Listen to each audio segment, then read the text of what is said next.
जिंदगी के कुछ पल ऐसे होते हैं जब हम सब कुछ सही करते हैं फिर भी कुछ ना कुछ गलत हो जाता है। क्या आपने कभी सोचा है ये सब क्यों होता है? आज हम बात करेंगे उन 7 वजहों के बारे में जो हमारी जिंदगी में रुकावट बनकर आती हैं। और सबसे जरूरी बात यह है कि इन वजहों को समझकर हम अपनी जिंदगी को बेहतर कैसे बना सकते हैं। तो क्या आप तैयार हैं इस राज को जानने के लिए? नंबर 1, डिस्टेंस फ्रॉम अल्लाह। आपने कभी सोचा है कि क्यों हमारी जिंदगी में हमेशा कुछ न कुछ गलत होता रहता है? चाहे हम कितनी भी कोशिश कर लें, हम मेहनत करते हैं पर फिर भी हमारी किस्मत हमें धोखा देती है। क्या इसका कोई कारण हो सकता है? और अगर ऐसा है तो क्या हम उस कारण को बदल सकते हैं? असल में इसका कारण अल्लाह से दूरी हो सकता है। जब हम अपनी जिंदगी में अल्लाह को भूल जाते हैं तो उसकी मदद और रहमत हमसे दूर हो जाती है।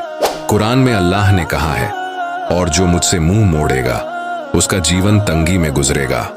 यह आयत हमें यह बताती है कि अगर हम अल्लाह से दूर हो जाते हैं तो हमारी जिंदगी में तंगी और मुश्किलें आ सकती हैं। अब इस तंगी का मतलब सिर्फ पैसों की कमी नहीं है, यह मानसिक, शारीरिक और आत्मिक तंगी भी हो सकती है। जब हम अल्लाह से जुड़े रहते हैं तो हमें एक आंतरिक शांति और संतुलन मिलता है, लेकिन जब हम उस कनेक्शन को खो देते हैं तो हमारी जिंदगी में हर दिशा से मुश्किलें आनी शुरू हो जाती हैं। हमारी मेहनत और प्रयास भी जैसे बेकार हो जाते हैं। हमें लगता है कि हम कुछ भी नहीं कर सकते, लेकिन असल में हमारी मेहनत से ज्यादा अल्लाह की मदद जरूरी होती है। यह सोचिए, क्या आपने कभी महसूस किया है कि जब आप अल्लाह से दूर होते हैं तो आपकी जिंदगी में समस्याएं बढ़ जाती हैं? क्या आप जानते हैं कि इन समस्याओं का हल अल्लाह के पास है? लेकिन रुकिए, इसका एक और पहलू है जिसे हम अगले पॉइंट में जानेंगे। Number 2, connecting with your destiny.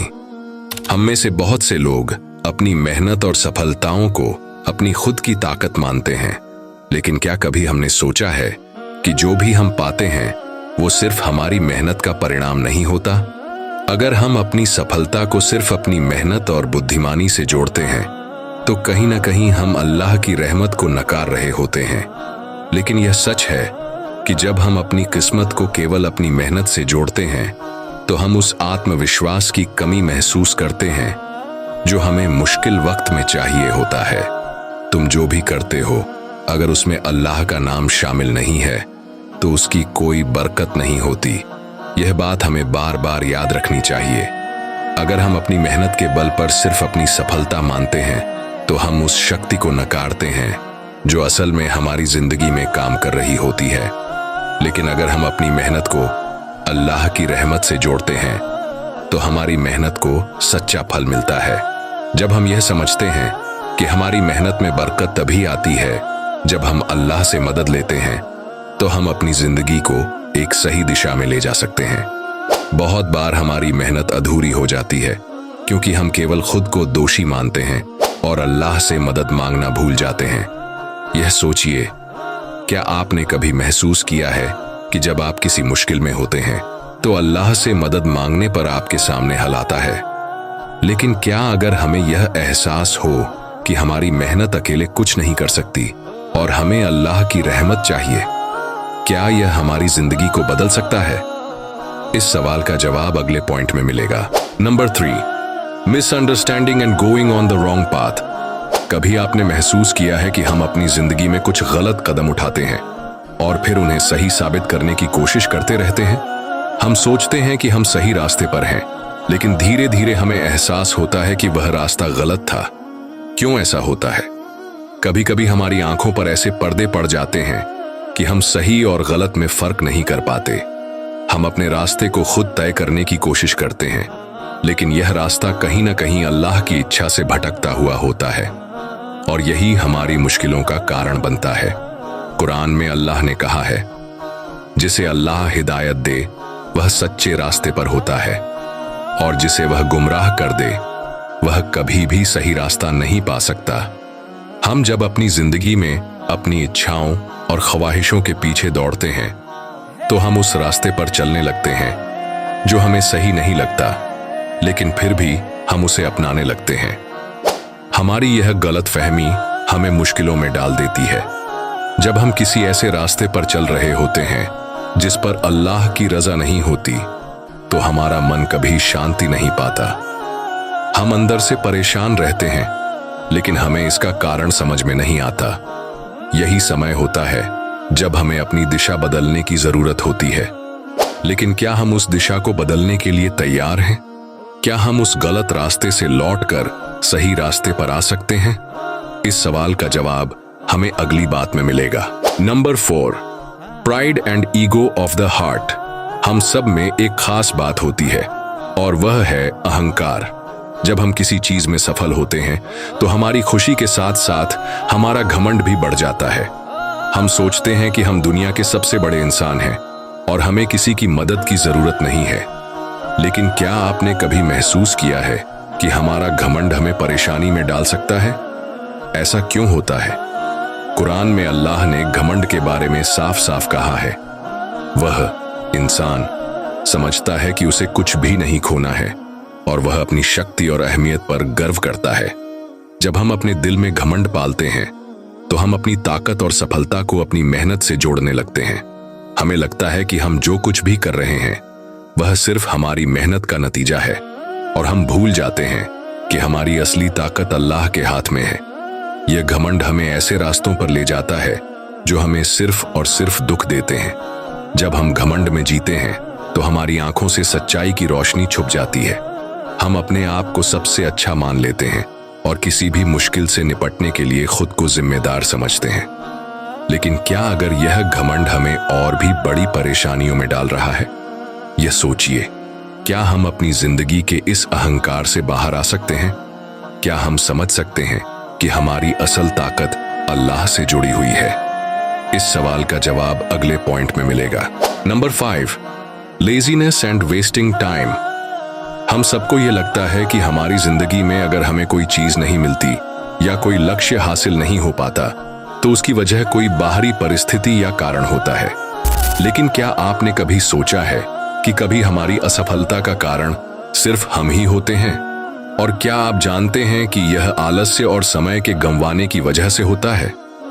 Quran में अल्लाह ने हमें यह याद दिलाया है, तुम्हारे लिए काम करने का समय ही सबसे कीमती है।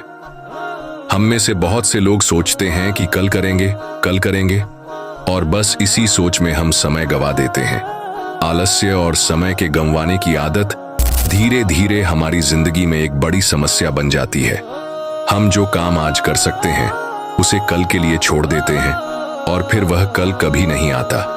यह सिर्फ एक आदत नहीं होती, बल्कि यह हमारी नीयत की कमजोरी को भी दिखाती है। हम में से बहुत लोग आज भी यही सोचते हैं कि भविष्य में हमारे पास समय होगा, लेकिन क्या अगर वह समय हमारे पास कभी ना आए? क्या अगर हम अब उस समय को गवा रहे हों जो अल्लाह ने हमें दिया है? यह सोचिए, क्या हम इस आलस्य और समय के गंवाने की आदत से बाहर आ सकते हैं? क्या हम अपनी जिंदगी को सही दिशा में ले जाकर अपनी मेहनत को अल्लाह की रजा से जोड़ सकते हैं? इस सवाल का जवाब अगले पॉइंट में मिलेगा। Number 6, compare with others. कभी कभी हमारी जिंदगी में हमें लगता है कि दूसरे लोग हमसे ज्यादा बेहतर हैं या उनकी जिंदगी हमसे ज्यादा आसान है। हम अपनी जिंदगी में उनकी कामयाबी और खुशियों से तुलना करने लगते हैं। यह तुलना हमें अंदर से असंतुष्ट करती है और हम सोचने लगते हैं कि हमारी मेहनत बेकार है। लेकिन क्या यह सच है? क्या हमें अपनी जिंदगी को दूसरों से तुलना करके जीना चाहिए? कुरान में अल्लाह ने कहा, तुम अपनी जिंदगी को दूसरों से तुलना करके नहीं देख सकते। हर इंसान की अपनी किस्मत और रास्ता है। जब हम अपनी जिंदगी में दूसरों से तुलना करते हैं तो हम अपनी अच्छाइयों और सफलता को नजरअंदाज कर देते हैं। हम भूल जाते हैं कि हर इंसान की जिंदगी अलग होती है और हमें अपनी मेहनत और कामयाबी का मापदंड खुद बनाना चाहिए। यह तुलना हमें आत्मविश्वास की कमी महसूस कराती है और हम अपनी मेहनत पर संदेह करने लगते हैं। क्या आप जानते हैं कि जब हम दूसरों से तुलना करते हैं तो हम अपने आप को उस रास्ते से भटका लेते हैं जिस पर अल्लाह ने हमें चलने के लिए कहा है। हम कभी नहीं जान सकते कि दूसरे की जिंदगी में क्या परेशानियां हैं, फिर क्यों हम अपनी जिंदगी को उन परेशानियों से जोड़ें जो हम नहीं जानते। यह सोचिए, क्या हम अपनी जिंदगी को दूसरों से तुलना किए बिना अपनी मेहनत और मेहनत की ईमानदारी से आगे बढ़ा सकते हैं? इस सवाल का जवाब हम अगले पॉइंट में जानेंगे। Number 7, trust and reliance on Allah. अब तक हमने जो कारण देखे वो हमें यह बताते हैं कि हमारी जिंदगी में कितनी मुश्किलें आ सकती हैं। कई बार हम अपनी मेहनत और सोच में खो जाते हैं, लेकिन हमें यह समझने की जरूरत है कि असलियत में हमारी सफलता का मुख्य कारण अल्लाह पर भरोसा है।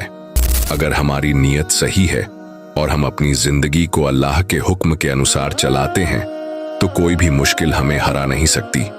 कुरान में अल्लाह ने कहा, तुमसे जो हो सके वह कोशिश करो और अल्लाह पर भरोसा रखो। यह आयत हमें बताती है कि हमें अपनी पूरी कोशिश करनी चाहिए, लेकिन साथ ही हमें यह भी याद रखना चाहिए कि हमारे प्रयासों का फल केवल अल्लाह के हाथ में है। जब हम अपनी मेहनत में अल्लाह का नाम शामिल करते हैं, तो हम अपनी सफलता और असफलता दोनों को उसी के हाथों में सौंप देते हैं। यही हमें सच्चे दिल से तवक्कुल यानी भरोसा करने की सलाह देती है। आपको क्या लगता है, क्या अगर हम अपनी जिंदगी में तवक्कुल अपनाते हैं तो हमारी कठिनाइयां हल नहीं हो सकती?